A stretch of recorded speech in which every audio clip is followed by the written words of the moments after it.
Hello बच्चों, स्वागत है आज के क्लास में। तो कैसे हैं आप लोग? चलिए आज हम लोग एक नया क्लास का चैप्टर देखेंगे। सेवेंथ क्लास का चैप्टर नंबर 6, रिस्पायरेशन इन ऑर्गेनिज्म चैप्टर का नाम है, जो कि साइंस में चैप्टर नंबर 6 है। ठीक है, उसको देखेंगे आज के हम लोग इस क्लास में। उसका आज फर्स्ट पार्ट है ये। ठीक है, तो चैप्टर इस पार्ट में चालू होगा, तो लास्ट तक जरूर बन रहिएगा बाबू, बहुत मजा आएगा। क्योंकि आज हम लोग जानेंगे रिस्पायरेशन के बारे में, ब्रीदिंग के बारे में, और रिस्पायरेशन का ब्रीदिंग कितने प्रोसेस कितने स्टेप में हमारे बॉडी में होते हैं उसके बारे में जानेंगे हम लोग। ठीक है, तो चलिए बाबू क्लास शुरू करते हैं। ध्यान दीजिएगा आज की क्लास में। सबसे पहले जान लीजिए रिस्पायरेशन होता क्या है। तो रिस्पायरेशन का नाम आप लोग बचपन से सुन रहे होंगे, respiration breathing, respiration breathing, respiration breathing, लेकिन आप लोग इसको क्या अभी तक कोई सटीक डिफिनीशन नहीं जाने होंगे। लेकिन इसका सटीक डिफिनीशन क्या है तो ये बोर्ड पे लिखा हुआ है, ध्यान दीजिए। The process of taking oxygen into the cell, बोल रहा है वह प्रोसेस जिसमें ऑक्सीजन लिया जाए कहां पे, तो सेल के द्वारा, using it for energy release and then eliminating the waste product like CO2, H2O is known as respiration।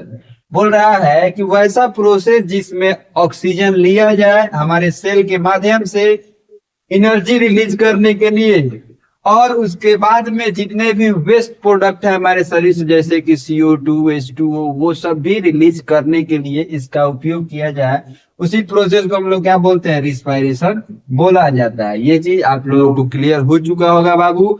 तो अब देखते हैं नेक्स्ट नंबर पॉइंट, इसका क्या लिखा हुआ है। It is a very slow process, A number of enzyme help in the process of respiration. बोल रहा है कि यह जो प्रोसेस होता है रिस्पायरेशन बहुत ही स्लो प्रोसेस होता है। ठीक है, क्योंकि a number of enzyme help in the process of respiration, बहुत सारे नंबर ऑफ एंजाइम इसको मदद करते हैं ये प्रोसेस कराने में। ब्रीदिंग और रिस्पायरेशन दोनों अलग अलग चीज होता है बुआ, ये चीज समझने वाला है। ठीक है, रिस्पायरेशन जो होता है वो हमारे सेल में होता है। ठीक है, और ब्रीदिंग जो होता है वो हमारे लंग्स में, मतलब सांस हम लेते हैं, लंग्स में प्यूरिफिकेशन होकर वो क्या करता है, बाहर आ जाता है। उसके बारे में हम लोग अगले टॉपिक देखेंगे, लेकिन पहले रिस्पायरेशन समझिए। ठीक है, रिस्पायरेशन जो है वो बहुत स्लो प्रोसेस होता है, लेकिन उसका जो क्यों स्लो प्रोसेस होता है, तो बहुत सारा एंजाइम मिलके उसको क्या करते हैं, तो कराते हैं, इसलिए वो स्लो प्रोसेस होता है। ठीक है, ये चीज आप लोग रिस्पायरेशन के बारे में पूरा फुल क्लियर हो गया होगा। नेक्स्ट नंबर देखिए, यहाँ पे टॉपिक क्या है, ब्रीदिंग के बारे में जानिए। आ गया ब्रीदिंग, ब्रीदिंग श्वसन क्रिया जिसको हम लोग हिंदी में बोलते हैं breathing.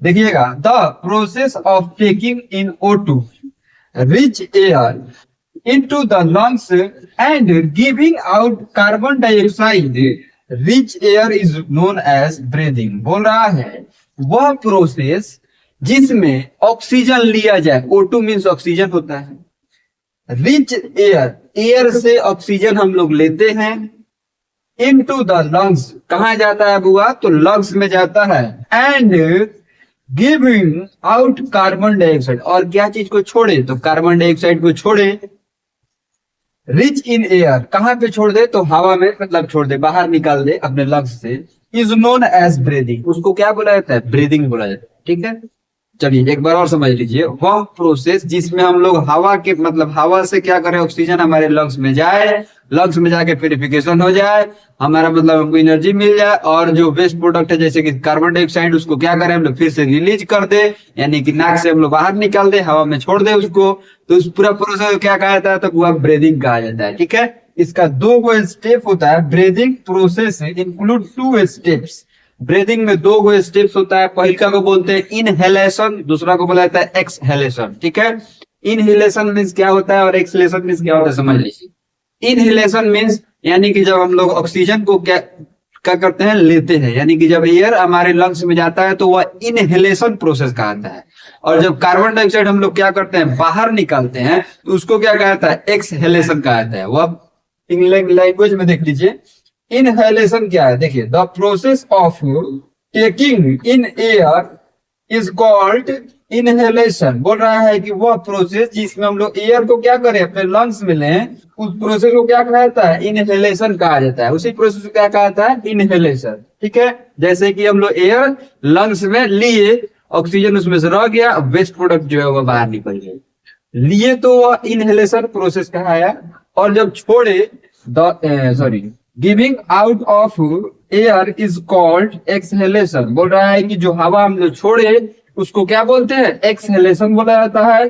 Breathing involve only exchanges of gases. Breathing जो होता है बुआ, उसमें केवल गैसेस एक्सचेंजेस इन्वॉल्व रहते हैं। ठीक है, यानी कि लंग्स में मतलब हमारे क्या करते हैं, एयर हमारे लंग्स में जाता है, वहां पे क्या करता है, गैस का एक्सचेंजिंग हो जाता है, यानी कि ऑक्सीजन रह जाता है, ऑक्सीजन हमारे बॉडी में चला जाता है, और जो अनवांटेड गैस रहते हैं वह क्या करते हैं, बाहर निकल जाते हैं, जैसे कि कार्बन डाइऑक्साइड। बस इतना ही इसका काम है ब्रीदिंग प्रोसेस का। आप लोगों को समझते हैं आज हम लोग, जिसमें हम लोगों को जानना है आज हुआ डिफ्रेंशिएट बिटवीन ब्रीदिंग और रिस्पायरेशन के बीच में। ठीक है, कि क्या विभिन्नताएं होती हैं ब्रीदिंग में और रिस्पायरेशन में। ठीक है, यानी कि ब्रीदिंग कहाँ होता है और रिस्पायरेशन कहाँ होता है, ये सब चीज के बारे में हम लोग क्या करेंगे, जानेंगे इस वीडियो में।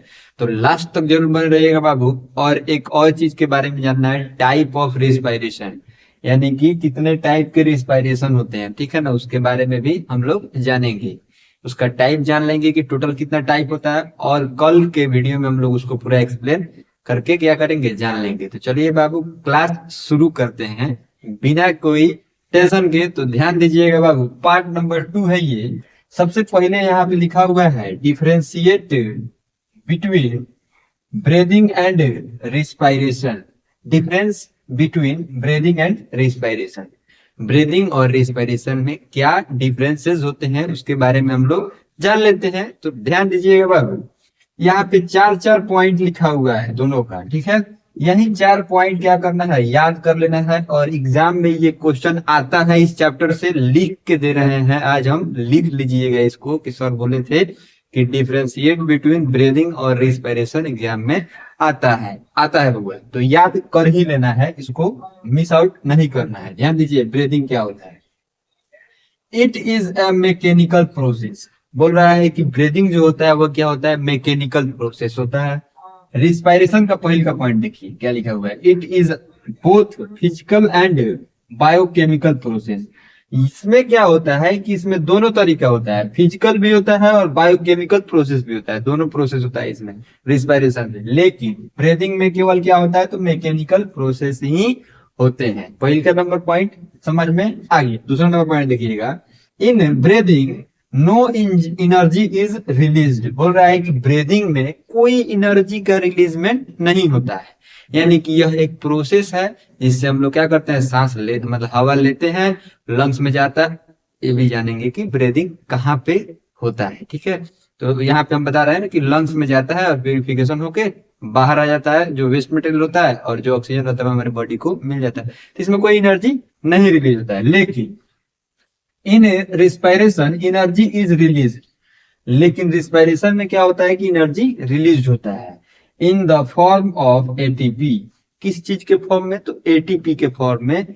ये एटीपी का फुल फॉर्म हुआ, हम लोग आगे कल जान लेंगे। ठीक है ना, ध्यान दीजिएगा, यहाँ पे केवल एटीपी लिखा हुआ है तो यह एक एनर्जी का नाम है। ठीक है, तीसरा नंबर पॉइंट देखिएगा क्या लिखा हुआ है, नो एंजाइम आर इन्वॉल्व। बोल रहा है कि ब्रीदिंग में कोई एंजाइम का इन्वॉल्वमेंट नहीं होते हैं, यानी कि कोई भी विटामिन का इन्वॉल्वमेंट इसमें नहीं होते हैं। लेकिन एंजाइम आर इन्वॉल्व, क्या चीज में, रिस्पायरेशन में एंजाइम क्या होता है, तो इन्वॉल्व रहता है। ठीक है, लास्ट नंबर पॉइंट है take place in the lungs. बोल रहा है कि ब्रीदिंग जो प्रोसेस होता है वो कहाँ होता है, तो लंग्स में होता है। लंग्स में यह कंप्लीट होता है, पहले ही हम चर्चा कर चुके हैं इस चीज के बारे में। रिस्पायरेशन जो होता है वह कहाँ होता है, देखिएगा take place in every cell. बोल रहा है कि रिस्पायरेशन जो होता है वो हर एक सेल में क्या होता है, तो कंप्लीट होता है। ठीक है, हमारे बॉडी का जितना भी सेल है सारे जगह पे रिस्पायरेशन प्रोसेस होते हैं। ठीक है, चलिए ये हो गया डिफरेंशिएट बिटवीन, हम लोग जान लिए, डिफरेंस जान लिए हम लोग रिस्पायरेशन और ब्रीदिंग के बीच में। ये चीज आप लोगों को क्लियर हो गया होगा। अगर क्लियर नहीं हुआ होगा तो आप लोग कमेंट में पूछिएगा, सर यहाँ पे प्रॉब्लम है, जरूर आपको क्या करेंगे, मदद करेंगे। अब देखते हैं हम लोग दूसरा नंबर क्या चीज लिखा हुआ है, टॉपिक, मतलब टॉपिक बोलेंगे या अगले इसका क्या बोलेंगे, इस चैप्टर का अगला पार्ट। ठीक है, ध्यान दीजिए। टाइप ऑफ रिस्पायरेशन, रिस्पायरेशन जो देखे हैं हम लोग अभी, उसका टाइप, कितने टाइप का रिस्पायरेशन होता है, इसके बारे में जान लीजिए। सबसे पहले यहाँ पे दो को लिखा हुआ है, 1 और 2, तो यानी कि दो टाइप का होता है। यहाँ पे आप लिख सकते हैं there are 2 type of respiration, लिख दिए। इसको आप लैंग्वेज में भी लिख सकते थे, नहीं भी लिखिएगा कोई दिक्कत नहीं, लेकिन इसके नीचे अगर लिखना चाहते हैं तो ये चीज लिख लीजिएगा, देयर आर 2 TW लिखे हैं, 2 टाइप ऑफ रिस्पायरेशन। पहिलका में होता है क्या, एरोबिक रिस्पायरेशन, एरोबिक रिस्पायरेशन।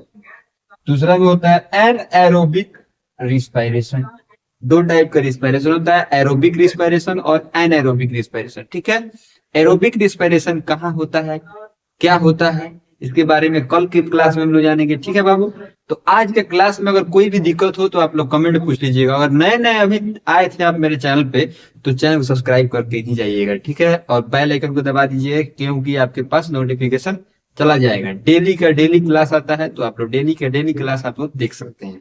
ठीक है बाबू, मिलते हैं अगले क्लास में। अगर फेसबुक पर देख रहे हैं तो पेज को फॉलो कर लीजिएगा, और इंस्टा यूट्यूब पर देख रहे हैं तो चैनल को सब्सक्राइब कर दीजिएगा। ठीक है, देखेंगे जिसमें हम लोगों को जानना है बाबू क्या चीज के बारे में, तो एरोबिक रिस्पायरेशन के बारे में और एनएरोबिक रिस्पायरेशन के बारे में, और उसमें क्या विभिन्नताएं होती हैं उसके बारे में भी जान लेंगे हम लोग। डिफरेंशिएट बिटवीन, दो बॉक्स बना के हम इसके बारे में चर्चा की है इस क्लास में। ठीक है, एरोबिक रिस्पायरेशन इस साइड में और एनारोबिक रिस्पायरेशन इस साइड में, मतलब दो बोर्ड का दो भाग कर दिए हैं, तोड़ नहीं दिए हैं, मतलब उसमें लाइन खींच दिए हैं, और एनारोबिक रिस्पायरेशन और एरोबिक रिस्पायरेशन दोनों को क्या किए हैं, डिफाइन कर दिए। तो चलिए बाबू ध्यान दीजिएगा क्लास में बिना कोई टेंशन के। तो सबसे पहले ध्यान देने वाली बात क्या है कि पार्ट नंबर 3 है ये, ठीक है, जिसमें हम लोग चर्चा कर रहे हैं एरोबिक रिस्पायरेशन के बारे में।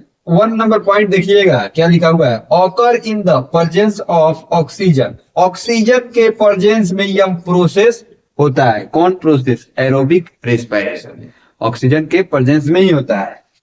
दूसरा नंबर पॉइंट देखिएगा, large amount of energy is released, बोल रहा है कि एरोबिक रिस्पायरेशन जब होता है हुआ तो उसमें क्या होता है, लार्ज अमाउंट में क्या चीज प्रोड्यूस होता है, तो एनर्जी प्रोड्यूस होता है। ठीक है, चलिए अब बउआ तीसरा नंबर पॉइंट देखिएगा, and product carbon dioxide and water. जो बउआ जब यह प्रोसेस कंप्लीट होता है तो लास्ट में कौन सा प्रोडक्ट यहाँ पे मतलब रिजल्ट क्या मिलता है, तो कार्बन डाइऑक्साइड और वाटर क्या होता है बुआ, तो हम लोगों को मिलता है। ठीक है, चलिए चौथा नंबर पॉइंट देखिएगा, take place in most plant and animal. बोल रहा है कि एरोबिक रिस्पायरेशन जो होता है बुआ ज्यादातर प्लांट और एनिमल में ही होता है। ये चीज समझने वाला था कि एरोबिक रिस्पायरेशन कहाँ पे होता है, तो प्लांट और एनिमल में ही होता है। ठीक है बाबू, चलिए लास्ट पॉइंट देखिएगा, does not cause pain in muscles. इससे बउआ यह होने से, एरोबिक रिस्पायरेशन हमारे बॉडी में होने से या प्लांट की बॉडी में होने से कोई भी मसल्स पेन नहीं होता है, यानी कि कोई भी दर्द महसूस हम लोगों को नहीं होता है।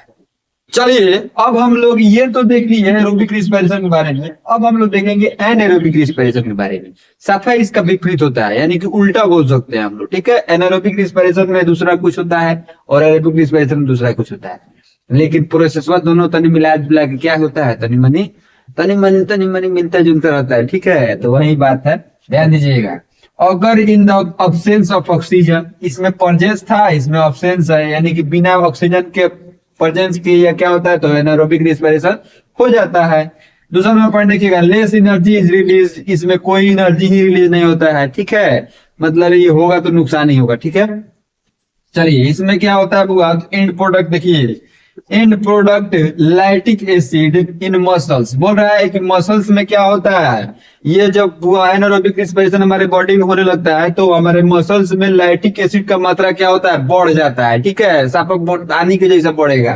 अब वो कब होता है ये भी हम लोग अगले पॉइंट में जानेंगे, तो बने रहिएगा। ठीक है, और अल्कोहल प्लस CO2 इन ईस्ट। ईस्ट में क्या होता है, अल्कोहल और CO2 रिलीज हो जाता है। ठीक है, ईस्ट मतलब आप लोग जानते ही हैं, इसको बचपन में आप लोग सुने होइएगा। ईस्ट का एग्जाम्पल मतलब बचपन में, अब केवल यूकेजी में ना ही, मतलब इसके पिछले वाले क्लास में भी ईस्ट के बारे में जाने होगा। फिर से बताते हैं, ईस्ट एक ऐसा मटेरियल होता है जिसका मतलब जिसमें क्या चीज रहता है, तो अल्कोहल और CO2 प्रेजेंट रहता है। और ये थोड़ा सा मतलब सड़ा गला चीज में पाया जाता है। ठीक है ना, बोल सकते हैं हम लोग जो ड्रिंक अल्कोहल होता है ना, उसमें ज्यादातर मात्रा में क्या चीज रहता है, तो ईस्ट का ही इस्तेमाल किया रहता है। ठीक है, चलिए अब यहाँ पे अगला पॉइंट देखते हैं। Take place in yeast some bacteria and human muscles during heavy exercise. बोल रहा है बुआ कि यह जो ईस्ट में तो होता ही है, और कुछ बैक्टीरिया और ह्यूमंस में बुआ देखने को मिलता है। जैसे कि हम लोग जब ज्यादा एक्सरसाइज कर लेते हैं, कोई फिजिकल एक्टिविटी ज्यादा कर लेते हैं, तो हमारे बॉडी में क्या होता है, ऑक्सीजन का थोड़ा सा लेवल कम हो जाता है। मतलब थोड़ा सा नहीं, मतलब हल्का सा सब। उस समय क्या होता है, एनारोबिक रिस्पिरेशन हमारे बॉडी में हो जाता है। और जब एनारोबिक रिस्पिरेशन हमारे बॉडी में होना चालू होता है, तो लैक्टिक एसिड का मतलब रिलीजमेंट हमारे बॉडी में हो जाता है। और लैक्टिक एसिड का रिलीजमेंट होता है तो हमारे बॉडी में क्या होता है, उसके बाद दर्द चालू हो जाता है बुआ। दर्द चालू होगा, वही कारण होता है क्या, can cause muscles cramp. Muscles में भी खिंचाव, क्रैम्प आने लगता है। मतलब चलिएगा तो चला ही नहीं जाएगा, बुझाएगा। अरे बाप, देखते हैं विराट कोहली, MS धोनी, क्रिकेटर लोग जितना लोग भी था, ऋषभ पंत, हार्दिक पांड्या, बुमराह, इन लोग दौड़ता है कभी कभी देखिएगा।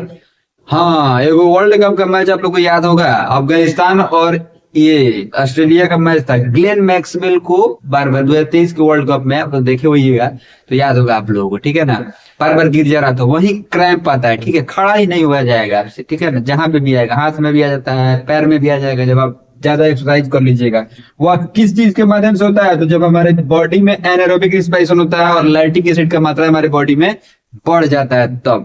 ठीक है, ये कब होगा, जब ज्यादा फिजिकल एक्सरसाइज आप कीजिएगा तब। ठीक है बाबू, पार्ट नंबर 3 आज यहीं पे खत्म होता है। अगर 4 देखेंगे आज हम लोग, ठीक है, जिसमें हम लोगों को जानना है आज होगा उसमें एक नया टॉपिक के बारे में, जिसका नाम है respiration in plant. Respiration in plant chapter का नाम है रिस्पायरेशन इन ऑर्गेनिज्म। उसी में एक टॉपिक है रिस्पायरेशन इन प्लांट, जिसके बारे में हम लोग क्या करेंगे, जानेंगे, समझेंगे। तो चलिए बाबू, क्लास शुरू करते हैं। ध्यान दीजिएगा आप लोग, पार्ट नंबर 4 है। ध्यान देने वाली बात यही है कि पार्ट नंबर 4 है। इससे पहले 3 गो पार्ट इस चैप्टर का आ चुका है। अभी तक अगर आप नहीं देखे हैं तो वहां से जाके आप देख सकते हैं। ठीक है, कहाँ पे देखना है, तो यूट्यूब पे आपको वीडियो पड़ा हुआ है, फेसबुक पर वीडियो पड़ा हुआ है, तो आप लोग वहां से जाके देख सकते हैं। ठीक है, चलिए बाबू ध्यान दीजिएगा। अगर अभी अभी आप मेरे चैनल पे आए हैं, अभी तक चैनल को सब्सक्राइब नहीं किए हैं, तो चैनल को सब्सक्राइब भी कर दीजिए। पेज को फॉलो नहीं किए हैं तो पेज को फॉलो कर दीजिएगा। ठीक है, चलिए ध्यान दीजिएगा। रिस्पायरेशन इन प्लांट के बारे में जानना है हम लोगों को। प्लांट में रिस्पायरेशन कैसे होता है, प्लांट जो है वह श्वसन क्रिया कैसे करती है, उसके बारे में हम लोग जानेंगे। वह कौन सा पार्ट होता है जहां से प्लांट रिस्पायरेशन प्रोसेस करती है, वो सब चीज क्या करेंगे, जानेंगे, समझेंगे। ध्यान दीजिएगा। Like all other living organism, plant also respire for their survival. बोल रहा है जैसे जितने सर्वाइवल मतलब लिविंग ऑर्गेनिज्म है, सॉरी, जैसे जितने भी लिविंग ऑर्गेनिज्म सरवाइव करने के लिए क्या करते हैं, रिस्पायरेशन करते हैं, वैसे ही प्लांट भी रिस्पायर करता है सरवाइव करने के लिए। यानी कि जीवित रहने के लिए प्लांट को भी क्या करना पड़ता है, तो रिस्पायरेशन करना पड़ता है। ये चीज था, ये पहला number point. They also take in oxygen from the air and give out carbon dioxide during the process. Most of the plant use atmospheric oxygen to break down glucose into carbon dioxide and water with the release of energy। बोल रहा है कभी कभी plant जो होता है वह क्या करता है, ऑक्सीजन को लेता है। ठीक है, कहां से लेता है, तो एटमॉस्फेयर से। ठीक है, एयर जो प्रेजेंट है एटमॉस्फेयर में, उससे वह क्या करता है, कभी कभी ऑक्सीजन भी लेता है और कार्बन डाइऑक्साइड छोड़ता भी है। यस यस, आप लोगों को लग रहा होगा कि सर गलत बोल रहे हैं। गलत नहीं बोल रहे हैं बुआ, ये आप लोग बचपन से पढ़ते आ रहे हैं कि प्लांट जो होता है बुआ, वह कार्बन डाइऑक्साइड लेता है, ऑक्सीजन छोड़ता है। ठीक है, ये 99% समय में ये चीज होता है, लेकिन जो 1% समय जो बचता है उसमें रिस्पायरेशन प्रोसेस होता है प्लांट में भी, जिसमें प्लांट क्या करता है, ऑक्सीजन लेता है। कहां से लेता है, तो एयर से, और कार्बन डाइऑक्साइड छोड़ता है। ठीक है, वह 1% वाला समय में। ठीक है ना, ड्यूरिंग दिस प्रोसेस, इस प्रोसेस के दौरान, किस प्रोसेस के दौरान, जब प्लांट क्या करता है, ऑक्सीजन लेता है और कार्बन डाइऑक्साइड छोड़ता है, उस प्रोसेस के दौरान मोस्ट ऑफ द प्लांट, ज्यादातर plant use atmospheric oxygen to break down glucose into carbon dioxide. इसमें से बहुत सारे प्लांट जो होते हैं वह एटमॉस्फेरिक ऑक्सीजन का उपयोग करके क्या करते हैं, ग्लूकोज का ब्रेक डाउन कराते हैं। क्या चीज में, तो कार्बन डाइऑक्साइड में और वाटर में, और एनर्जी क्या करते हैं, रिलीज करते हैं अपने आप में। ठीक है, ये चीज आप लोग को क्लियर हो गया होगा। फिर से समझिए, कभी कभी प्लांट, जैसे कि जितने भी धरती पे लिविंग ऑर्गेनिज्म सर्वाइव करने के लिए रिस्पायरेशन प्रोसेस करते हैं, आप लोग जानते हैं कि हम लोग में भी रिस्पायरेशन प्रोसेस होता है। कभी कभी हमारे बॉडी भी कार्बन डाइऑक्साइड का यूज करती है। ठीक है, वैसे ही प्लांट में भी क्या होता है, कार्बन डाइऑक्साइड का यूज होता है, इन्वॉल्वमेंट रहता है रिस्पायरेशन प्रोसेस में। जब उसको क्या करना रहता है, जब उसको ग्लूकोज को क्या चीज में तोड़ना रहता है, कार्बन डाइऑक्साइड और वाटर में, तब वह क्या करता है, तो ये रिस्पायरेशन प्रोसेस करती है, जो जब एनर्जी उसको रिलीज करना रहता है। ठीक है, आप लोगों को क्लियर हो गया होगा। ज्यादातर इसके बारे में कौन क्लास में पढ़ना है, 10th क्लास में पढ़ना है। ठीक है, तो वहां पे आप लोग देख लीजिएगा। दूसरा नंबर पॉइंट देखिए, in plants breathing take place through tiny pores, tiny holes, sorry tiny pores भी बोल सकते हैं, होल्स भी बोल सकते हैं। ये छोटा छोटा जो छिद्र रहता है प्लांट के पत्ता में, उसको बोला जाता है टीनी पोर्स। ठीक है ना बुआ, वहीं पे ये क्या है, तो स्टोमाटा एम्बेडेड रहता है। ठीक है, चलिए ध्यान दीजिएगा आगे। और ओपनिंग कॉल्ड स्टोमाटा, और उसको क्या बोलते हैं, स्टोमाटा भी बोला जाता है। अभी अभी हम क्लास यहाँ पे ले रहे थे, तो एक मतलब बोले तो मेरे पापा यहाँ पे आ गए थे, तो थोड़ा सा हमको मुस्कुराहट आ गया है। तो आप लोग यहाँ पे कोई टेंशन वाली बात नहीं था। ठीक है, चलिए फिर से इस लाइन को हम पढ़ते हैं, ध्यान दीजिएगा। In plant breathing takes place through tiny holes और ओपनिंग कॉल्ड स्टोमाटा। बोल रहा है कि हर प्लांट में ब्रेथ करने के लिए छोटा छोटा छिद्र बना रहता है, जो हम लोगों को दिखता नहीं है लेकिन होता है। ठीक है, कभी कभी बारकोर यानी कि जो छाल रहता है ना पेड़ का, उसमें दिख भी जाता है। पत्ता होता देखिए, पीपल का पत्ता आप लोग देखे होइएगा, सूखा हुआ पीपल का पत्ता वो देखिएगा, ऐसे अगर धूप में रखे तो उसमें जाली टाइप का बना रहता है, जाली टाइप का, उसी को टीनी होल्स, उसी में प्रेजेंट रहता है क्या चीज, तो स्टोमाटा। ठीक है, प्रेजेंट अंडर द लीफ, मतलब लीफ के अंडर में क्या रहता है, प्रेजेंट रहता है स्टोमाटा।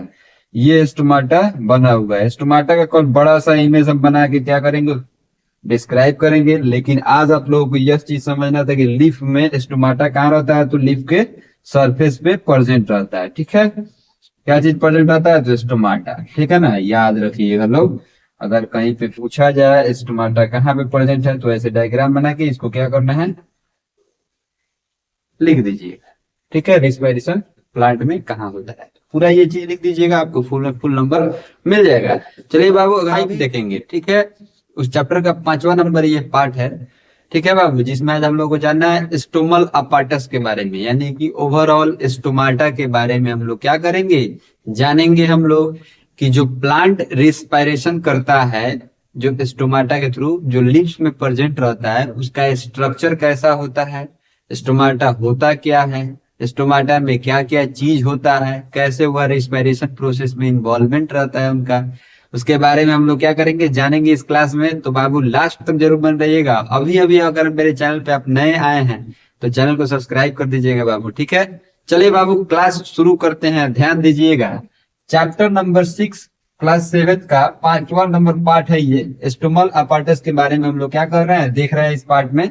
अगर आप पिछला पार्ट नहीं देखे हुए हैं तो वहां पे जाके देख लीजिएगा, रिस्पायरेशन इन प्लांट का शुरुआती वहां पे किया गया था। ठीक है, चलिए ध्यान दीजिएगा। A stomal apparatus surrounded with two guard cell, बोल रहा है कि स्टोमल अपार्टस जो होता है वह सराउंडेड रहता है दो गो गार्ड सेल से। ये ग्रीन कलर का स्ट्रक्चर दिख रहा है, इसी को क्या बुलाया जाता है? गार्ड सेल बुलाया जाता है बुआ, जो स्टोमाटा में प्रेजेंट रहता है। ठीक है, and several subsidiary cell is called stomal apparatus. और बुआ बहुत सारे उसके साथ में सब्सिडियरी सेल भी रहते हैं।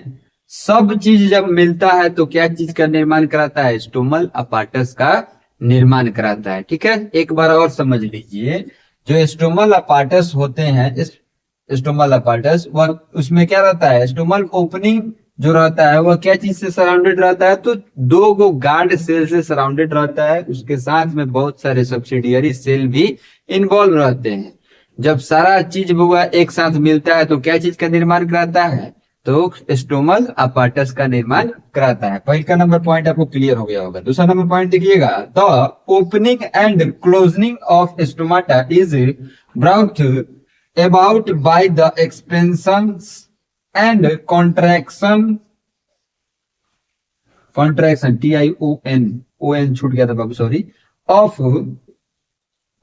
the guard cell. बोल रहा है जो स्टोमाटा का ओपनिंग और क्लोजनिंग जो प्रोसेस होता है, यानी कि जब खुलता है और बंद होता है, ये ओपन स्टोमाटा का डायग्राम यहाँ पे हम बनाए हैं केवल गार्ड सेल के साथ में। इसका जो बाहर का स्टोमाटा का जो स्ट्रक्चर होता है वो नहीं बनाया है, लिम्स के साथ में जो रहता है, केवल गार्ड सेल का यहाँ पे बनाया है जो ओपन है।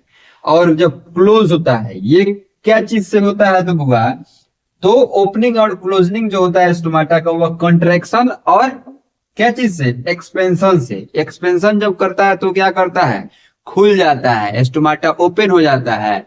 और जब कॉन्ट्रैक्शन करता है तो स्टोमाटा क्या होता है? क्लोज हो जाता है, यानी कि बंद हो जाता है। दो प्रोसेस के द्वारा वह खुलता है और बंद होता है, एक्सपेंशन और कॉन्ट्रैक्शन। ठीक है, चलिए तीसरा नंबर पॉइंट देखिएगा, guard cell expand and contract due to the flow of water in and out of the cell. बोल रहा है कि जो गार्ड सेल का ओपनिंग और क्लोजनिंग जो होता है, यानी कि एक्सपेंशन और कॉन्ट्रैक्शन जो होता है बुआ, वह किस चीज के माध्यम से होता है? तो वाटर का फ्लो जब अंदर जाता है तो वह खुलता है, वाटर का फ्लो जब बाहर आता है तो क्या होता है?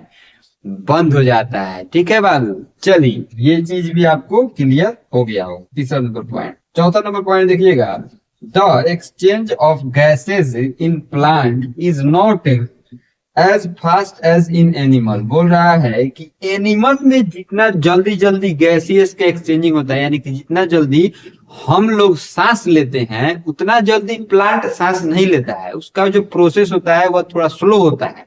ठीक है, और हम लोगों का जो प्रोसेस होता है वह क्या होता है? तो जल्दी जल्दी होता है। ठीक है, चलिए बात, ये चीज भी आप लोग को क्लियर हो गया। अब हम लोग देखते हैं last number point, plant roots also respire, root take in oxygen from the air present between, B/W का मतलब होता है बिटवीन द सॉइल पार्टिकल्स। बोल रहा है प्लांट का रूट भी क्या करता है? रिस्पायर करता है बुआ। वो भी क्या करता है? तो ऑक्सीजन लेता है और कार्बन डाइऑक्साइड दे देता है। सॉरी बुआ, ऑक्सीजन लेता है, कार्बन डाइऑक्साइड नहीं देता है। Yes yes yes, sorry sorry sorry, यहाँ पे लिखा हुआ था क्या चीज होगा, एक मिस्टेक हो गया हमसे। Plant root also respire. बोल रहा है कि प्लांट का रूट जो होता है वो भी रिस्पायरेशन करता है। वो भी क्या करता है? तो वो ऑक्सीजन लेता है। ठीक है ना, ये रिस्पायरेशन हम लोग देख रहे थे, सॉरी। तो उसमें ऑक्सीजन लेता है, कहाँ से लेता है? तो जो सॉइल का जो पार्टिकल्स रहता है वहां से, जो छोटे छोटे उसका जो स्पेस रहते हैं उसमें जो ऑक्सीजन प्रेजेंट रहता है वहां से वो क्या करता है? तो रिस्पायर कर लेता है। इसके बारे में, इस पॉइंट के बारे में हम लोग क्लास 10th में विस्तार से जानेंगे। ठीक है बाबू, तो अभी आप लोगों को जितना जानना था उतना हम बता दिए हैं। आप लोग इतना जानिए कि प्लांट का रूट, स्टेम और लीफ तीनों क्या करता है? रिस्पायरेशन प्रोसेस करते हैं। ठीक है, क्लास 7 में बस इतना जानना था। स्टोमाटा के बारे में ज्यादा जानना था तो स्टोमाटा के बारे में हम यहाँ पे चर्चा किए हैं। ठीक है, अब इस पिक्चर को समझ लीजिए, ये स्टोमाटा का डायग्राम बना हुआ है। ठीक है, केवल गार्ड सेल के द्वारा, ठीक है। केवल गार्ड सेल यहाँ पे है, ठीक है, लिप्स नहीं बनाया है, केवल गार्ड सेल समझने के लिए बनाया है आप लोगों के लिए, ठीक है। गार्ड सेल हो गया। और ये स्टोमाटा जो है वो ओपन स्टोमाटा है, ये जो स्पेस दिख रहा है ये ओपन है, जब क्लोज रहेगा तो ये दोनों वाला जो ब्लैक वाला लाइन है ये क्या होगा, सटा हुआ रहेगा, ठीक है। बंद स्टोमाटा का वो डायग्राम होता है, जिसको हम लोग जो ओपन स्पेस रहता है उसको क्या बोलते हैं, स्टोमल ओपनिंग बोला जाता है, ठीक है। ये चीज आप लोग क्लियर हो गया होगा। मिलते हैं बाबू अगले उसका पार्ट नंबर 6 देखेंगे आज हम लोग, जिसमें हम लोगों को जानना है बाबू रिस्पायरेशन इन एनिमल्स के बारे में। यानी कि एनिमल्स में बहुत सारे एनिमल होते हैं जो अलग अलग तरह से क्या करते हैं, रिस्पायरेशन करते हैं, यानी कि श्वसन क्रिया उनमें होती है, सांस वो अलग अलग चीजों से क्या करते हैं तो लेते हैं, ठीक है। सबके बारे में जानने के बाद में हम लोग दूसरा टॉपिक देखेंगे, रिस्पायरेटरी सिस्टम ऑफ ह्यूमन। यानी कि ह्यूमन बींग्स में जो रिस्पायरेटरी सिस्टम होता है उसमें कौन कौन से ऑर्गन कॉन्सिस्ट होते हैं, कौन कौन से ऑर्गन इन्वॉल्व होते हैं, उसके बारे में हम लोग क्या करेंगे, जानेंगे, समझेंगे। तो चलिए बाबू क्लास शुरू करते हैं, ठीक है। ध्यान दीजिएगा, पार्ट नंबर 6 है ये, ठीक है, जिसमें हम लोग देख रहे हैं रिस्पायरेशन इन एनिमल्स के बारे में। सबसे पहले का नंबर यहाँ पे पॉइंट दिया गया है, respiration through moist skin. Moist skin से कौन सा एनिमल्स जो होता है बुआ हुआ क्या करता है, रिस्पायरेशन करता है। मॉइस्ट स्किन का मतलब समझिए, वैसा स्किन जो थोड़ा सा नमी वाला हो, मतलब भीगा टाइप का, मतलब जैसे आप लोग देखते होइएगा चिपचिपा जिसको हम लोग बोलते हैं, ठीक है, चिपचिपा थोड़ा सा नमी टाइप का, जिसको छूने पर थोड़ा सा वाटरिश फीलिंग है, वाटर वाला फीलिंग है, उसको मॉइस्ट स्किन बोला जाता है, ठीक है। कौन सा एनिमल्स में होता है, तो फ्रॉग में होते हैं, ठीक है। फ्रॉग में, फ्रॉग बहुत सारे फ्रॉग जो होता है, बहुत सारे नहीं, मैक्सिमम फ्रॉग जो होते हैं वो क्या चीज से सांस लेते हैं, मॉइस्ट स्किन से वो क्या करता है तो रिस्पायरेशन करता है। दूसरा यहाँ पे एनिमल के नाम लिखा हुआ है अर्थवर्म, ठीक है। अर्थवर्म मतलब हो गया चेरा, चेरा आप लोग देखे हुएगा चेरा को, ठीक है। उसके बाद दूसरा नंबर यहाँ पे हम लोग पॉइंट देख रहे हैं, रिस्पायरेशन थ्रू सेल मेम्ब्रेन। अब सेल मेम्ब्रेन से कौन सा एनिमल जो होता है बुआ वह सांस लेता है, कौन सा ऑर्गेनिज्म जो होता है वह सांस लेता है। सेल मेम्ब्रेन क्या हो गया तो समझिए, मान लीजिए ये सेल है, ठीक है, तो इसका जो आउटर मोस्ट ये लेयर जो बना हुआ है ना, ये लेयर, इसी को सेल मेम्ब्रेन कहा जाता है। ये आप लोगों को सीनियर क्लास में सेल चैप्टर जब आप लोग पढ़िएगा तो उसमें ये चीज बताया जाएगा, ठीक है। यहाँ पे समझने के लिए समझिए कि जो हमारा ये आउटर मोस्ट जो स्किन है, ये जो सेल से बना हुआ है, तो इसका जो स्किन होता है ना, ये उसी को सेल मेम्ब्रेन कहा जाता है, ठीक है। चलिए, तो वह कौन सा एनिमल हो गया तो अमीबा, ठीक है। अमीबा ऑर्गेनिज्म जो होता है वो क्या करता है तो सेल मेम्ब्रेन से रिस्पायरेशन करता है। चलिए अब हम लोग देखते हैं तीसरा number point, respiration through spiracles. Spiracles, मान लीजिए कोई इंसेक्ट है, ठीक है, उस पे स्पेरिकल्स ऐसे ऐसे बना रहता है, ठीक है, क्रॉस लाइक स्ट्रक्चर बना रहता है, ठीक है। थोड़ा थोड़ा छिद्र टाइप का, मतलब थोड़ा थोड़ा छेद टाइप का, होल टाइप का हल्का हल्का सा रहता है, ठीक है, उसी को स्पेरिकल्स बोला जाता है, ठीक है। स्पेरिकल्स से कौन सा ऑर्गेनिज्म जो होता है, कौन सा जानवर जो होता है वो सांस लेता है। तो यहाँ पे एग्जाम्पल लिखा हुआ है कॉकरोच को, कॉकरोच मतलब तेलचट्टा। कॉकरोच में मतलब आप जो जानते हैं क्या होता है, तेलचट्टा होता है। वो क्या चीज से सांस लेता है, क्या चीज से रिस्पायरेशन करता है तो स्पेरिकल्स से, ठीक है, जो उसके बॉडी पे बना हुआ रहता है, ठीक है। चलिए अब हम लोग देखते हैं next point, respiration through gills. अब गिल्स से यानी कि गलफड़ से कौन सा ऑर्गेनिज्म, कौन सा एनिमल जो होता है बुआ हुआ सांस लेता है। तो आप गिल्स का नाम सुनते ही आपके दिमाग में आ गया होगा कि मछली जो होती है वो क्या चीज से रिस्पायरेशन करती है तो गिल्स से करती है, ठीक है। तो इसका एग्जाम्पल क्या हो गया, फिश, ठीक है। जितने भी मछली होती है, एक वो वेल मछली को छोड़ के जितने मछली होती हैं वो क्या करती हैं तो गिल्स से सांस लेती है, ठीक है।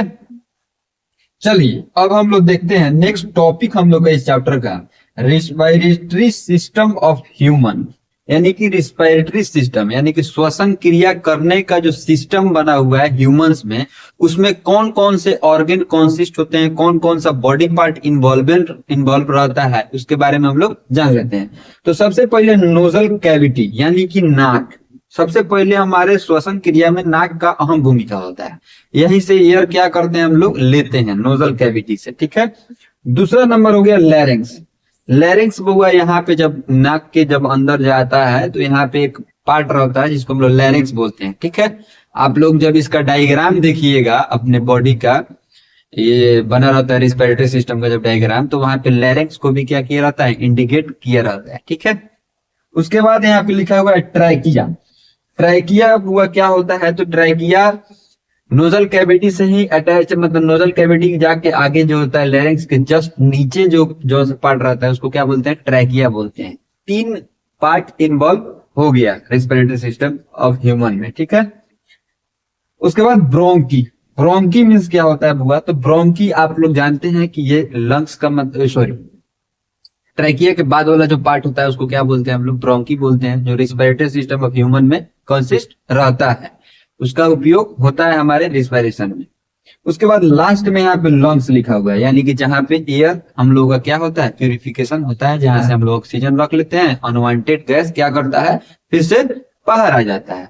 तो ये 4-5 जो नाम लिखा हुआ था, 5 नाम लिखा हुआ था, वहां पे 5 जो ऑर्गन होते हैं हमारे बॉडी का वो इन्वॉल्व रहता है रिस्पिरेशन में, ठीक है। ये रिस्पिरेटरी सिस्टम ऑफ ह्यूमन का 5 गो अंग होता है, इसको आप लोग याद रखिएगा। कल इस सब के बारे में हम लोग कल के पार्ट में क्या करेंगे, विस्तार में चर्चा करेंगे।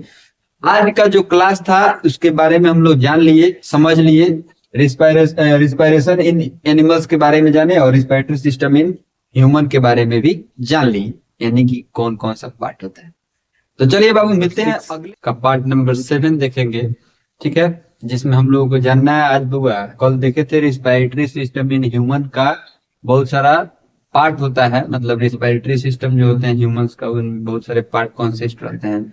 सबको एक एक करके क्या करेंगे आज हम लोग देखेंगे। पूरा तो आज नहीं खत्म हो पाएगा, लेकिन जितना आज है उतना आज आप लोग देख लीजिए, बचा हुआ कल हम लोग देखेंगे, ठीक है। चलिए बाबू क्लास शुरू करते हैं बिना कोई टेंशन के। एक बार कमेंट में आप लोग जरूर बताइएगा कि आप लोगों को क्लास जो आ रहा है समझ में आता है, तो हाँ लिख देना है कि हाँ सर समझ में आता है, ठीक है। और कोई भी प्रॉब्लम हो तो कमेंट में जरूर पूछिएगा, ठीक है। चलिए ध्यान दीजिएगा, पार्ट नंबर 7 है ये। कितना नंबर पार्ट है, 7 नंबर पार्ट, जिसमें हम लोग देखना है रिस्पिरेटरी सिस्टम ऑफ ह्यूमन का पहला नंबर यहाँ पे पॉइंट देखेंगे हम लोग, दूसरा नंबर पॉइंट देखेंगे, तीसरा नंबर पॉइंट देखेंगे, ठीक है। सबसे पहले रिस्पिरेटरी सिस्टम ऑफ ह्यूमंस के बारे में कुछ लिखा हुआ है, एक लाइन ध्यान दीजिएगा। The respiratory system in human beings consist following organ. बोल रहा है कि जो रिस्पिरेटरी सिस्टम होता है ह्यूमन बीइंग्स का, वो बहुत सारे फॉलोइंग ऑर्गन को क्या करता है, कंसिस्ट करता है, यानी कि रखता है, ठीक है।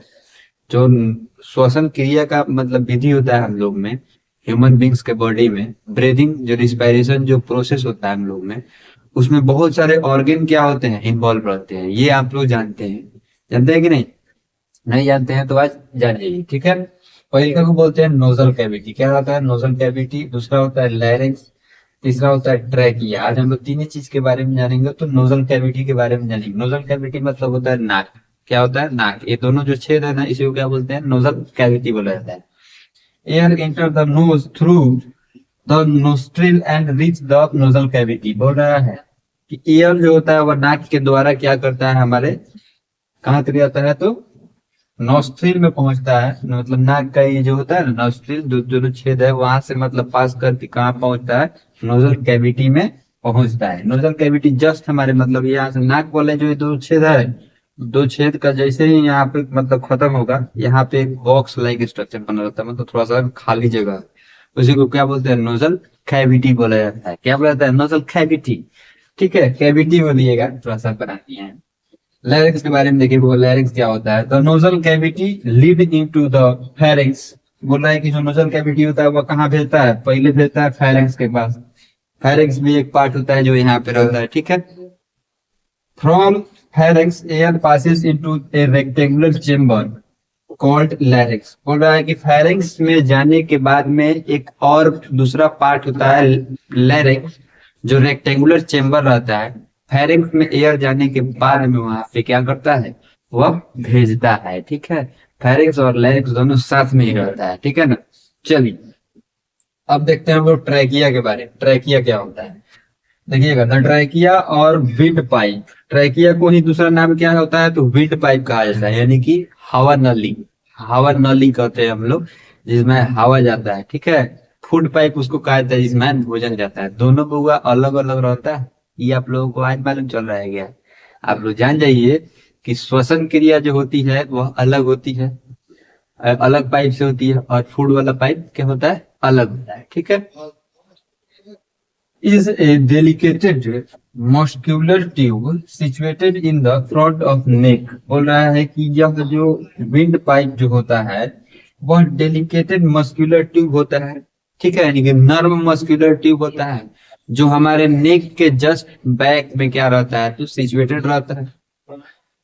सॉरी, बैक में नहीं, फ्रंट में लिखा हुआ था। बैक में तो फुट पाइप रहता है, फ्रंट पे ही रहता है। ये वाला जो पाइप हम लोग को दिख रहा है ना, ये वाला इसी को बोला जाता है। ठीक है, चल ये वाला थोड़ा सा हार्ड महसूस हो रहा होगा आपको, उसी को बोलते हैं। It is 12 centimetre in length, 12 centimetre इसका लंबाई होता है, इसका ट्रैकिया का। ठीक है, एंड 2.5 सेंटीमीटर इन डायमीटर, और 2.5 सेंटीमीटर डायमीटर होता है इसका। ठीक है, यानी कि चौड़ाई, लंबाई कितना हो गया 12 सेंटीमीटर और चौड़ाई हो गया 2.5 सेंटीमीटर, सब अप्रोक्स में होता है। ठीक है ना। चलिए यहाँ पे एक और पॉइंट लिखा हुआ है, the trachea divided into 2 bronchi. बोल रहा है कि जो ट्रैकिया होता है, ट्रैकिया मैंने मान लीजिए गर्दन से इस तरह आता है। ठीक है, और हमारे बॉडी में तो 2 लंग्स रहता है, ये तो आप लोग जानते ही हैं। जानते हैं कि नहीं? जानते तो नहीं। और दोनों लंग्स में क्या करता है,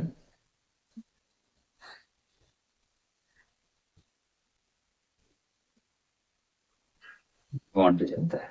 ठीक है, ये आया नटी से, मतलब नाक से हवा आया, और यहाँ से 2 भाग में क्या होगा, हवा वितरण हो गया। यही ट्रैकिया क्या होता है, यहाँ पे 2 पार्ट में बढ़ जाता है। इसका डायग्राम देखेंगे हम लोग, होगा इसी चैप्टर में देखना है। ट्रैकिया का डायग्राम हम लोग बना देंगे आप लोगों के लिए। ठीक है, चलिए बाबू मिलते हैं अगले पार्ट नंबर 8 देखते हैं आज हम लोग। ठीक है बाबू, जिसमें हम लोग को जानना है ब्रोंकी के बारे में और लंग्स के बारे में। ब्रोंकी क्या होता है और लंग्स क्या होता है, इसके बारे में हम लोग जान लेते हैं, समझ लेते हैं। तो ध्यान दीजिएगा बाबू, और लास्ट तक जरूर बने रहिएगा।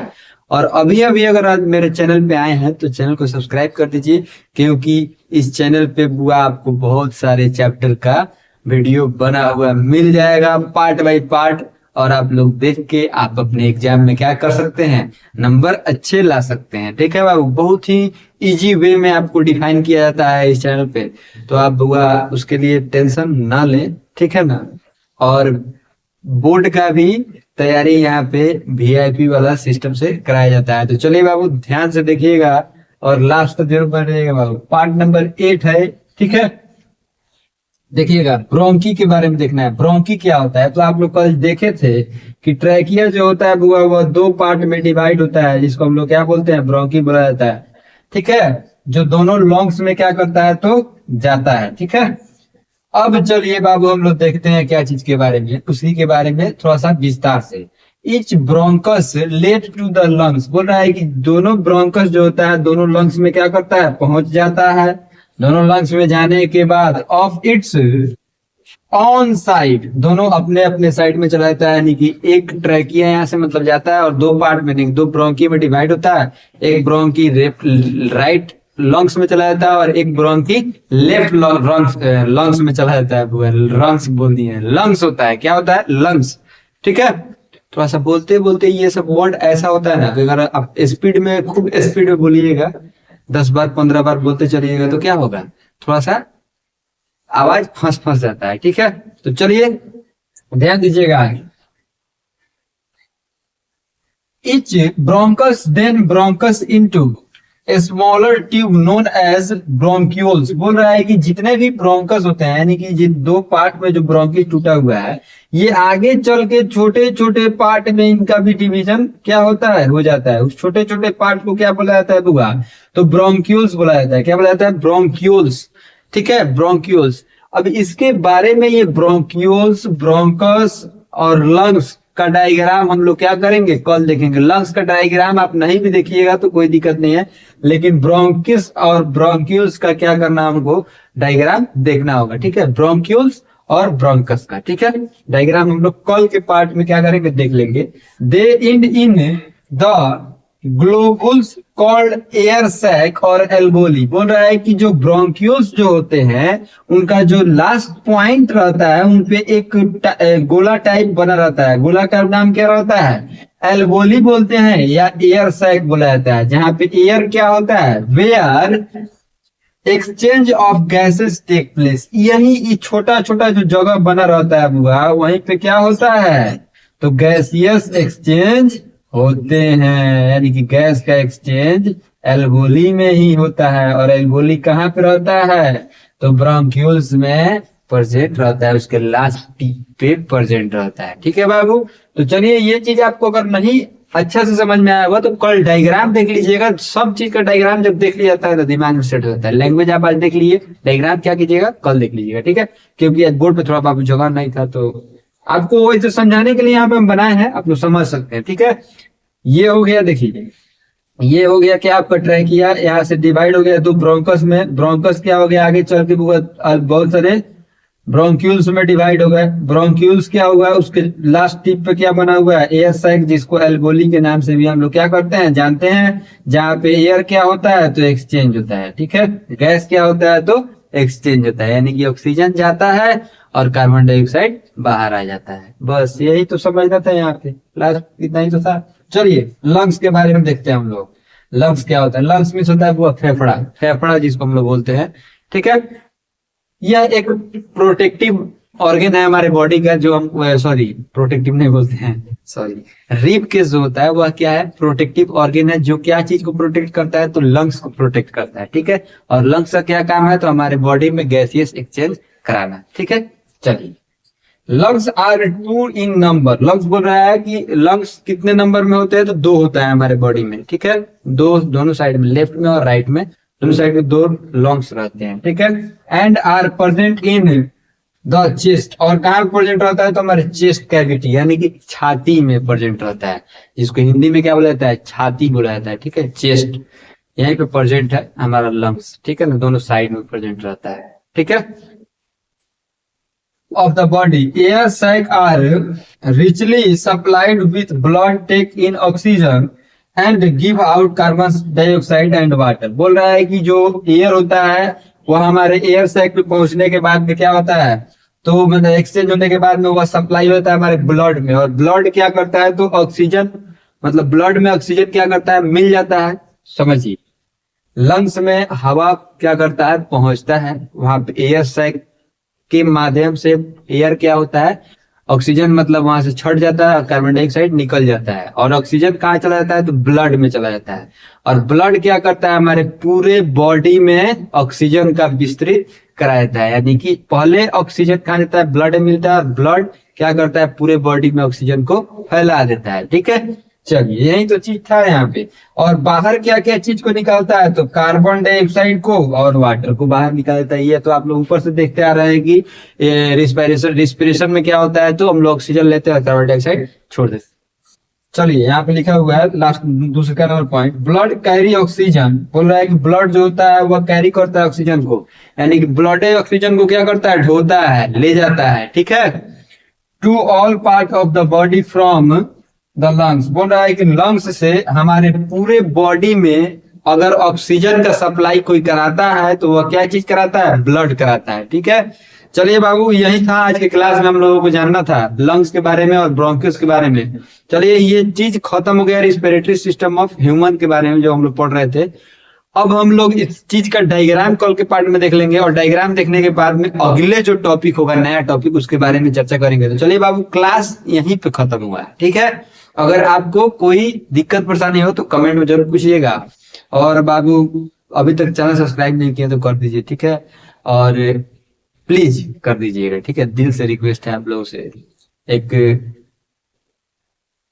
छोटे से आप गुरु बोल सकते हैं, सर बोल सकते हैं, भैया बोल सकते हैं, जो बोलना होगा वो बोल सकते हैं आप। ठीक है, लेकिन अच्छा ही बात बोलिएगा। ठीक है, चलिए और लास्ट तक जरूर बनिएगा बाबू। ठीक है, क्योंकि लास्ट तक रहिएगा तभी क्लास समझ में आपको क्या होगा? पूरी तरह से अच्छे ढंग से आएगा। अगर 2 मिनट देख के चले जाइएगा तो क्या समझ में आएगा? कुछ नहीं समझ में आएगा। तो चलिए बाबू, उम्मीद है कि आप लास्ट तक जरूर देखिएगा क्लास को, ध्यान दीजिएगा बाबू। पार्ट नंबर 9 है मैकेनिज्म ऑफ ब्रीदिंग के बारे में हम लोग देख रहे हैं। ठीक है, और इनका नंबर पॉइंट क्या लिखा हुआ है, breathing is a physical process. बोल रहा है कि ब्रीदिंग जो होता है, श्वसन क्रिया जो होती है, वो क्या होती है, एक फिजिकल प्रोसेस होती है, ठीक है, of taking of air rich in oxygen. बोल रहा है जिसमें हम लोग ऑक्सीजन को क्या करते हैं, सॉरी, जिसमें हम लोग एयर को क्या करते हैं, लेते हैं, जिसमें से ऑक्सीजन क्या होता है, तो रिच करता है, यानी कि हमारे बॉडी उसको एब्जॉर्ब करती है, रखती है, and giving out air rich in carbon dioxide. और जो हवा छोड़ती है, जो चीज हम लोग छोड़ देते हैं, जो अनवांटेड गैस होते हैं, जिसमें सबसे ज्यादा मात्रा क्या करता है, तो और भी बहुत सारे गैसेस का और कार्बन डाइऑक्साइड का रहता है। यानी कि हम लोग एयर तो लेते हैं, उसमें से ऑक्सीजन रख लेते हैं, और कार्बन डाइऑक्साइड को क्या करते हैं, बाहर निकाल लेते हैं। पहला नंबर पॉइंट में यही समझना था, ठीक है। कौन कौन बिहार से क्लास देख रहा है, इसको जरूर आप लोग कमेंट में बताइएगा कि बिहार स्टेट से कौन कौन से बच्चे जो है इस क्लास को देख रहे हैं, ठीक है, और कहाँ से देख रहे हैं इसको जरूर बताना है। दूसरा नंबर पॉइंट देखिएगा, और भी मेरे जितने भी प्यारे स्टूडेंट हैं वो लोग कहाँ कहाँ से क्लास देखता है, वो लोग जरूर कमेंट में बताइएगा, ठीक है। चलिए बात देखते हैं दूसरा number point, the mechanism involve the coordinated movement of the rib cage and a large muscular sheet called the diaphragm. बोल रहा है बुआ, एक मैकेनिज्म जो इन्वॉल्व रहता है हमारे ये ब्रीदिंग में, उसमें क्या होता है, तो मूवमेंट होता है, यानी कि हिल डुल होता है, ठीक है। जैसे कि हम लोग सांस लेते हैं तो आप फील किए होइएगा कि जब आपका रिब केज होता है वो क्या होता है, अप, यानी कि ऊपर की तरफ, थोड़ा सा बाहर की तरफ फूलता है, फूलता है कि नहीं। जैसे सांस लेके देखिए, आया कि नहीं,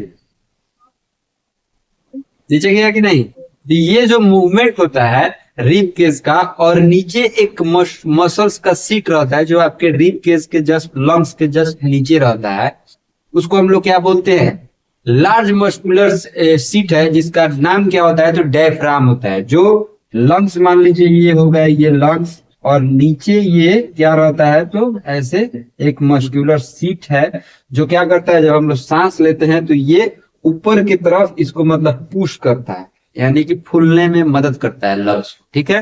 और जब सांस छोड़ते हैं तो ये क्या होता है, धीरे धीरे नीचे आ जाता है। तो ये जो मूवमेंट होता है, इसी को मूवमेंट के बारे में हम लोग क्या करना था, पढ़ना था, मैकेनिज्म ऑफ ब्रीदिंग में। Located at the base of the chest cavity. बोल रहा है कि ये जो डायफ्राम होता है ये कहाँ पे लोकेटेड होता है, तो चेस्ट कैविटी जो होते हैं ना, जस्ट उसके नीचे, यानी कि यहाँ पे होगा कर, ठीक है, यहाँ पे आपका जो लंग्स होगा उसके जस्ट नीचे, रिब केज के जस्ट नीचे, ठीक है बाबू। उम्मीद है कि आपको ये चीज समझ में आ गया होगा। अब ब्रीदिंग रेट के बारे में देखिए, ब्रीदिंग रेट क्या होता है, यानी कि श्वसन क्रिया का जो मतलब रेट होता है, एक मिनट में कितना सांस हम लोग लेते हैं उसके बारे में जान लेते हैं, ठीक है। तो एक अगर स्वच्छ व्यक्ति है, मतलब पूरी तरह से फिट एडल्ट अगर जवान व्यक्ति है, तो वह कितना बार सांस लेता है एक मिनट में, तो 12 से 20 बार, अप्रोक्स 12 से 20 बार वह क्या करता है, श्वसन क्रिया करता है। यानी कि नॉर्मल उसका ब्रीदिंग रेट कितना होता है, 12 से 20। किसी किसी बुक में होगा 18 लिखा होगा, किसी किसी बुक में 15 लिखा होगा, तो टेंशन नहीं लेना, ठीक है, सब होता है, अप्रोक्स बोल दिए तो सब। चलिए, the number of time a person breath in a minute is termed at the as the breathing rate. बोल रहा है कि नंबर ऑफ टाइम, जितने भी नंबर ऑफ टाइम आदमी क्या करता है, श्वसन करता है, उस पूरे रेट को क्या कहा जाता है, ब्रीदिंग रेट कहा जाता है, ठीक है। जैसे आप अगर 1 मिनट टाइमर लगा लीजिए और 1 मिनट में आप कितना बार सांस ले रहे हैं, कितना बार छोड़ रहे हैं, इसको काउंट कर लीजिए। सबसे आसान भाषा हम लोग इसको बोल सकते हैं, ठीक है, समझने के लिए। The normal breathing rate in adult at rest range from 12 to 20। बोल रहा है कि एक जवान व्यक्ति में, एक एडल्ट पर्सन में नॉर्मल जब वह रेस्ट पोजीशन में रहता है तो नॉर्मल ब्रीदिंग रेट जो होता है वो कितना होता है, तो 12 से 20, ठीक है। नॉर्मल ब्रीदिंग रेट 12 से 20 तक होता है। तो चलिए बाबू, आज की क्लास में हम लोग ये चीज देखें। अब हम लोग लास्ट क्लास जो देखेंगे, यानी कि इस चैप्टर का फाइनल क्लास, उसमें हम लोग को डायग्राम देख लेना है, यानी कि ये लंग्स का डायग्राम देख लेंगे, ट्रैकिया का डायग्राम देख लेंगे, डायफ्राम का डायग्राम देख लेंगे। ठीक है, तो चलिए बाबू मिलते हैं, देखेंगे जिसमें आज चैप्टर खत्म हो जाएगा। बाबू आज का क्लास बहुत इंटरेस्टिंग होने वाला है, क्योंकि आज के क्लास में केवल हम लोगों को डायग्राम समझना है। क्या चीज का डायग्राम देखना है? तो लंग्स का डायग्राम देखेंगे। चैप्टर का नाम आप लोग जानते हैं कि रिस्पिरेशन इन ऑर्गेनिज्म था बुआ। तो इस चैप्टर आज क्या होगा, खत्म हो जाएगा, और लास्ट फाइनल पार्ट में हम लोग देख रहे हैं लंग्स के डायग्राम के बारे में। ठीक है, तो चलिए बाबू क्लास शुरू करते हैं। तो लास्ट तक जरूर बने रहिएगा। अभी अभी अगर आप मेरे चैनल पे आए हैं तो चैनल को सब्सक्राइब कर दीजिएगा बाबू। ठीक है, ध्यान दीजिएगा, आज की क्लास में एक स्माइली का भी इमेज बनाया है, क्योंकि यह चैप्टर खत्म हो रहा है। ठीक है, फाइनल पार्ट है, ये आप लोग जानते हैं, और हम लोग देख रहे हैं लंग्स का डायग्राम। ठीक है, तो ध्यान दीजिएगा, लंग्स के डायग्राम में सबसे पहले कहाँ से स्टार्ट होता है लंग्स? तो लंग्स तो आप लोग जानते हैं कि हमारे चेस्ट में प्रेजेंट है, लेकिन उसके ऊपर भी क्या है, तो कुछ कनेक्टेड रहता है, उसी में ना लंग्स कनेक्टेड रहता है। तो वह क्या चीज में कनेक्टेड रहता है? तो ध्यान दीजिएगा, ट्रैकिया। सबसे पहले हम लोग एक वर्ड सुने थे ट्रैकिया के बारे में, तो ट्रैकिया यही बोलते हैं जो हमारे गर्दन से लेके और हमारे चेस्ट तक जाता है। ठीक है, हमारे लंग्स में कनेक्टेड रहता है, जिसको क्या बोला जाता है? ट्रैकिया बोला जाता है। ठीक है, रिंग लाइक स्ट्रक्चर रहता है, ये जो रिंग लाइक स्ट्रक्चर बना हुआ है इसको ट्रैकिया बोलते हैं। ठीक है, अब देखिए, ट्रैकिया जब नीचे जाता है तो दो पार्ट में क्या होता है, डिवाइड हो जाता है। ये दो पार्ट को हम लोग क्या बोलते हैं? ब्रोंकी बोला जाता है। क्या बोला जाता है? ब्रोंकी। जो आप लोग पिछले पार्ट में, उसके पिछले पार्ट में इसके बारे में चर्चा किया गया था। तो आप लोग हम बोले थे कि डायग्राम जब आएगा तो बाबू उसमें आप लोग क्या कीजिएगा, समझ लीजिएगा, देख लीजिएगा अच्छे से। ठीक है, तो ब्रोंकी आप लोग समझ गए कि कैसे दो पार्ट में डिवाइड हुआ। वही ब्रोंकी आगे चल के हुआ ब्रोंक्यूल्स में डिवाइड हो जाता है। ब्रोंक्यूल्स यानी कि दो पार्ट में डिवाइड होने के बाद में एक ब्रोंकी लेफ्ट लंग्स में चला जाता है, यानी कि लेफ्ट लंग्स में चला जाता है, और एक ब्रोंकी राइट लंग्स में चला जाता है। और जो राइट लंग्स में आता है वह बहुत सारे छोटे छोटे पार्ट में डिवाइड हो जाता है। जो छोटे छोटे पार्ट में डिवाइड होता है उसको हम लोग क्या बोलते हैं? ब्रोंक्यूल्स बोला जाता है। सेम वैसे ही क्या होता है, तो राइट वाले में भी क्या होता है, तो डिवाइड हो जाता है, लेफ्ट वाले में भी सेम वैसे डिवाइड हो जाता है। तो यहाँ पे भी ब्रोंक्यूल्स इसको बोला जाएगा। ये छोटे छोटे दो पार्ट में डिवाइड हो गया कि नहीं, 2 से 3 4 5 6, जितना पार्ट में डिवाइड हो सकता है उतना पार्ट में हो जाता है। ठीक है, आपके लंग्स पे निर्भर करता है, आप कितना बड़े हैं, कितना बड़ा आपका लंग्स है, वहां पे वो निर्भर करता है। ठीक है, तो ये चीज आप लोग समझ गए होंगे। अब एक समझने वाला एक यहाँ पे बात था कि लंग्स में एल्वोली नाम का एक चीज हम लोग पढ़े थे कि एल्वोली प्रेजेंट होता है, जो ब्रोंक्यूल्स के टिप एंड पे प्रेजेंट रहता है। तो अल्वोली का भी यहाँ पे हम डायग्राम बनाए हुए हैं। ये छोटा छोटा बॉल लाइक स्ट्रक्चर दिख रहा होगा आपको, इसी बॉल लाइक स्ट्रक्चर को क्या बोला जाता है? एल्वोली बोला जाता है। जहाँ पे क्या होता है बुआ, तो गैसियस एक्सचेंज होते हैं, यानी कि यहीं पे हमारा रिस्पिरेशन फुलफिल मतलब पूरी तरह से कंप्लीट होता है। यहीं पे क्या होता है, तो गैसियस का एक्सचेंजिंग होता है। ठीक है, तो ये एल्वोली भी आप क्या किए, समझ लिए। और यहाँ पे लिखा हुआ था लेफ्ट लोब्स है, और ये लिखा हुआ था राइट लोब्स, तो ये भी आप समझ गए, यानी कि लेफ्ट लंग्स और राइट लंग्स। लंग्स दो होता है हमारे बॉडी में, एक लेफ्ट में प्रेजेंट रहता है और एक राइट में प्रेजेंट रहता है। ये तो सब लोग जानता है, जानते हैं कि नहीं हुआ। तो ये लंग्स का डायग्राम था। ये डायग्राम आप लोग वो बना लीजिए, क्योंकि ये बहुत VVI होता है, आपके स्कूल के एग्जाम में तो पूछा ही जाता है। ठीक है, तो आप लोग इस डायग्राम को क्या करना है, अच्छे ढंग से बना लेना है, समझ लेना है, जितना भी नाम लिखे थे उसको याद कर लेना है, और जब एग्जाम में आएगा तो उसको क्या करना है बुआ, तो बना देना है। ये रेड कलर से हम ड्रॉ किए हुए थे, इसको पूरा अच्छे से हम ड्रॉ नहीं कर पाए क्योंकि ये बोर्ड है। ठीक है, अगर कॉपी पे किया था तो उसको पूरा अच्छे से पेंट कर देते हैं हम। ठीक है ना, रेड या नहीं भी पेंट कीजिएगा तो कोई दिक्कत नहीं है। वैसे सब लोग जानता है कि लंग्स क्या है, तो एक मांस का मतलब टुकड़ा बोल सकते हैं आप लोग। ठीक है ना, तो रेड कलर का होता है, इसलिए हम रेड कलर से यहाँ पे डिनोट कर दिए थे उसको। तो चलिए बाबू, आज के क्लास में हम लोग लंग्स के डायग्राम के बारे में जाने, और चैप्टर आज खत्म हो गया। अब अगले पार्ट में इस चैप्टर का मोस्ट इंपॉर्टेंट क्वेश्चन आएगा बाबू।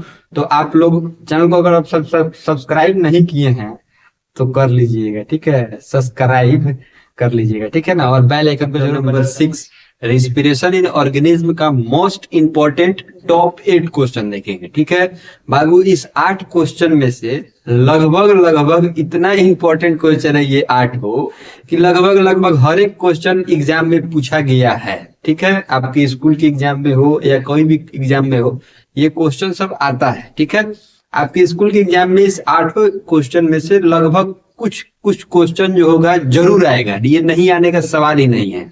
ठीक है, वह कौन कौन सा क्वेश्चन होगा जो मोस्ट मोस्ट मोस्ट वीवीआई है, जो आता ही आता है इस चैप्टर का, वह इतना इंपॉर्टेंट क्वेश्चन है। सब चीज हम बताएंगे इस क्लास में, तो लास्ट तक जरूर बन रहिएगा बाबू। अगर अभी अभी नए आए हैं मेरे चैनल पे आप, तो चैनल को सब्सक्राइब कर दीजिएगा, और फेसबुक पर देख रहे हैं तो पेज को फॉलो कर दीजिएगा।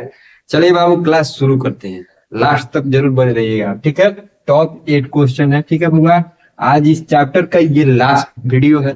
ठीक है, और इसके बाद में क्या होगा कि आप अगर कोई प्रॉब्लम पूछते हैं कि सर ये टॉपिक में हमको प्रॉब्लम है, तो उस प्रॉब्लम को हम क्या करेंगे, लाइव सेशन में आके आपका प्रॉब्लम सॉल्व कर दिया जाएगा। ठीक है बाबू, तो ध्यान दीजिएगा। पहले का नंबर क्वेश्चन क्या, पहले का नंबर क्वेश्चन है व्हाट इज रिस्पिरेशन। रिस्पिरेशन होता क्या है, यानी कि जो रिस्पिरेशन प्रोसेस होता है वह क्या है। ठीक है, उसको बताना है।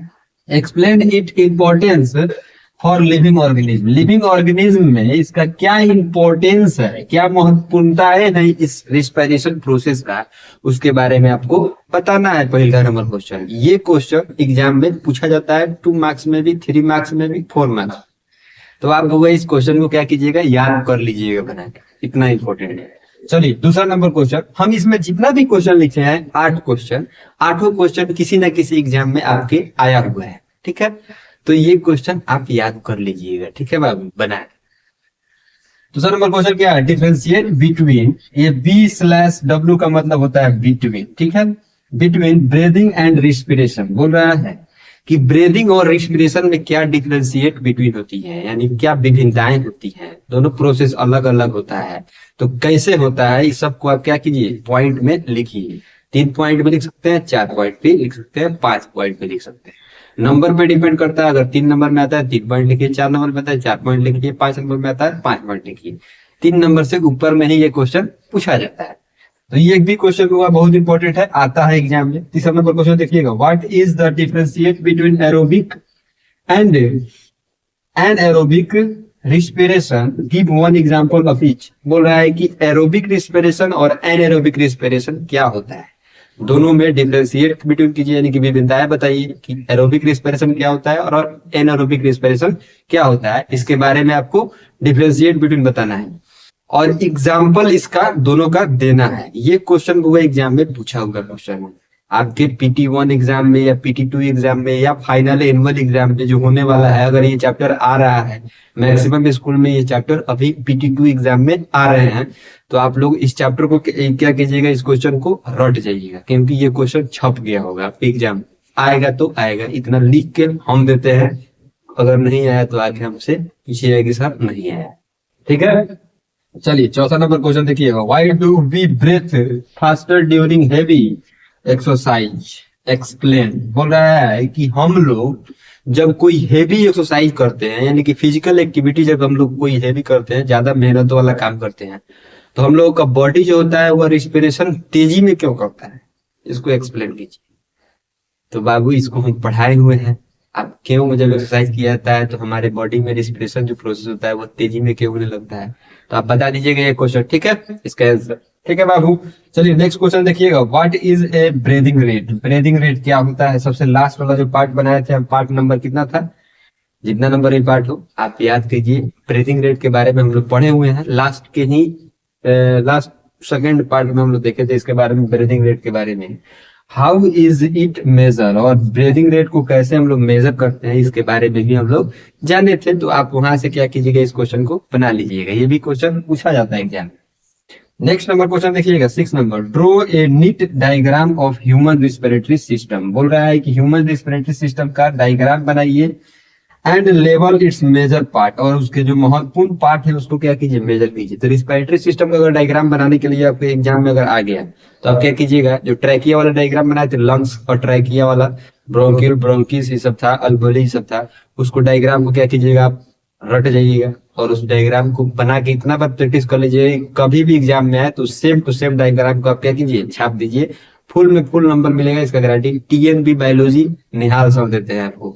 ठीक है, चलिए नेक्स्ट नंबर क्वेश्चन देखते हैं हम लोग, 7 number question, what are the stomata. What are stomata, stomata होता क्या है, सबसे पहले ये सब।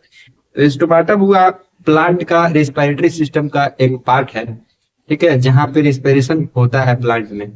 आप लोग जानते हैं कि प्लांट के लिप्स में स्टोमाटा प्रेजेंट रहता है, ठीक है, और वहीं पे गैसियस एक्सचेंजेस होते हैं, यानी कि कार्बन डाइऑक्साइड जाता है, सॉरी एयर जाता है, उसमें से क्या करते हैं वो कार्बन डाइऑक्साइड रख लेते हैं और ऑक्सीजन छोड़ देते हैं। तो वह जहाँ पे होता है ये सब काम, जैसे हम लोग में लंग्स में होता है, और वैसे ही उन लोग में कहाँ पे होता है, तो स्टोमाटा में होता है, ठीक है। तो स्टोमाटा में जाके वो मतलब सब क्या मतलब प्रोसेस होके खत्म हो जाता है। तो वो स्टोमाटा को आप डिफाइन कर दीजिएगा। How do plant respire through stomata, और प्लांट कैसे स्टोमाटा के से मतलब अपना रेस्पिरेशन करता है, रिस्पायर करता है, श्वसन क्रिया करता है, तो उसको भी आपको क्या करना है, बताना है। तो इसको भी बता दीजिएगा, ठीक है। नेक्स्ट नंबर क्वेश्चन है 8 नंबर क्वेश्चन। क्या है 8 नंबर क्वेश्चन, देखिएगा ध्यान से यहाँ। How does breathing take place in human. बोल रहा है कि ब्रीदिंग जो होता है वह कहाँ पे कैसे किस तरह होता है, इसको आप क्या कीजिए, बताइए। तो आप लोग जानते हैं कि ब्रीदिंग हमारे नाक से चालू होता है और हमारे लंग्स तक कंप्लीट होता है, ये बात आप लोग जानते हैं। Explain inhalation and exhalation. Inhalation को एक्सप्लेन कीजिए और एक्सहेलेशन को एक्सप्लेन कीजिए। तो इनहेलेशन वह प्रोसेस होता है जिसमें जब हम लोग एयर लेते हैं उसमें से ऑक्सीजन हमारे बॉडी में रह जाता है और कार्बन डाइऑक्साइड जब निकालते हैं। तो इनहेलेशन में जब हम लोग एयर लेते हैं उस प्रोसेस को क्या कहा जाता है, इनहेलेशन, जिसमें से ऑक्सीजन हम लोग के बॉडी में रह जाता है। और एक्सहेलेशन में क्या होता है कि जो ऑक्सीजन रह के जो अनवांटेड गैस हम लोग बाहर निकालते हैं, यानी कि लंग्स के माध्यम से, नाक के माध्यम से बाहर आता है, उस प्रोसेस को क्या कहा जाता है, तो एक्सहेलेशन कहा जाता है। और ब्रीदिंग क्या होता है, तो ये आप लोग जानते ही, ठीक है, जो नॉस्ट्रिल से चालू होता है और हमारे लंग्स में जाके कंप्लीट होता है।